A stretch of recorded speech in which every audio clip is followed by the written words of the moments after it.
Magandang umaga sa inyong lahat. Ngayon, tatalakayin natin ang ano ang iwawasto. Dito, lahat ay nagkakamali sa pagsasalita. Kahit na ang mga taal na tagapagsalita ay nagkakamali rin sa balirara kapag sila'y nagsasalita. Ngunit, ang mga ito'y hindi pa ulit-ulit na pagkakamali.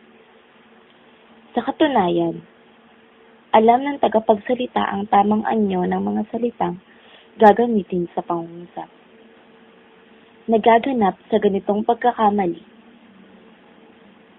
dahil sa iniisip ng tagapagsalita kung ano ang sasabihin niya ngayon, ano ang susunod niyang sasabihin, at inaalam pa rin niya ang reaksyon ng kanyang tagapakinig na sabay-sabay niya isinasagawa. Sa ganitong uri ng pagkakamali ay tinatawag ng performance errors. Hindi iwinawasto ang ganitong pagkakamali. Ang iwinawasto lamang ay iyong mga pagkakamali na: una, nagaganap ng paulit-ulit sa pagsasalita ng mga mag-aaral.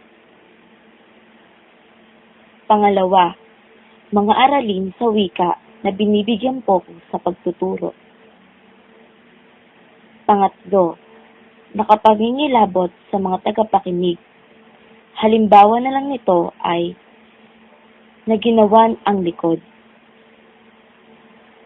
At ang huli ay mga kayarian, balangkas ng wika na malimit na ginagamit sa pagsasalita.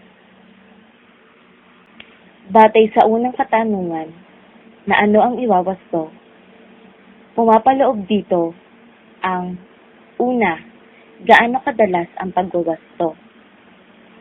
Ito ay maaaring ibatay sa pagtitiwala sa sarili ng mga mag-aaral. Ang malimit na pagwawasto sa mag-aaral na kulang ang tiwala sa sariling kakayahan ay maaaring mapahina ng kanyang loob at tuluyang mawala ng gana sa pag-aaral. Sa bahagi ng aralin, karaniwang ang pagkakamali ay nagaganap sa yugto ng paglinaw ng kawastuhan sa pagsasalita at madalang naman sa yugto ng katatasan sa pagsasalita. Pangalawa, kailan iwawasto? Kailangan ng kagiyat na pagwawasto sa mga gawain, tulad ng pagsasanay o drill. Para naman sa mga gawain kaugnay ng paglinang sa pagiging matatas sa pagsasalita. Itala ang mga pagkakamali habang nagsasalita at talakayin ang mga ito sa pagtatapos ng gawain. Kailangang pangkatin ang mga pagkakamali. Halimbawa, pagkakamali sa pagbigkas, pagkakamali sa balirala, pagkakamali sa pagpili ng tamang anyo ng pangungusap o salita. Ang pangatlo ay paano ang pagwawasto. Naisasagawa ang pagwawasto sa iba't ibang paraan. Una, sa pamamagitan ng pagmumodelo. Hindi mo sasabihin na mali ang mag-aaral o ipaliliwanag ang pagkakamali. Uulitin mo lamang ang kanyang sinasabi sa tamang paraan. Halimbawa, mag-aaral. Matangkad ang aming bahay.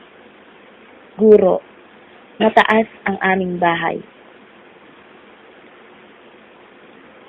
Pangalawa, sa pamamagitan ng pagbabaha o flooding.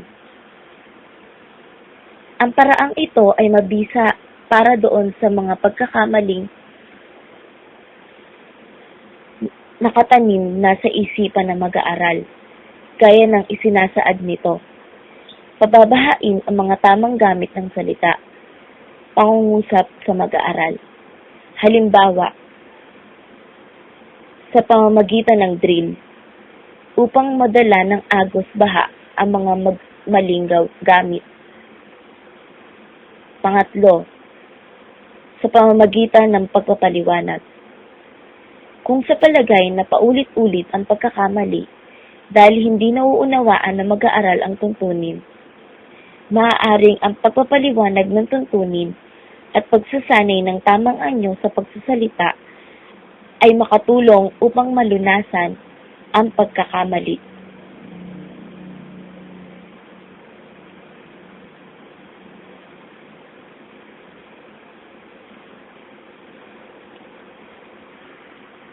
At ang huli, sino ang dapat magwasto?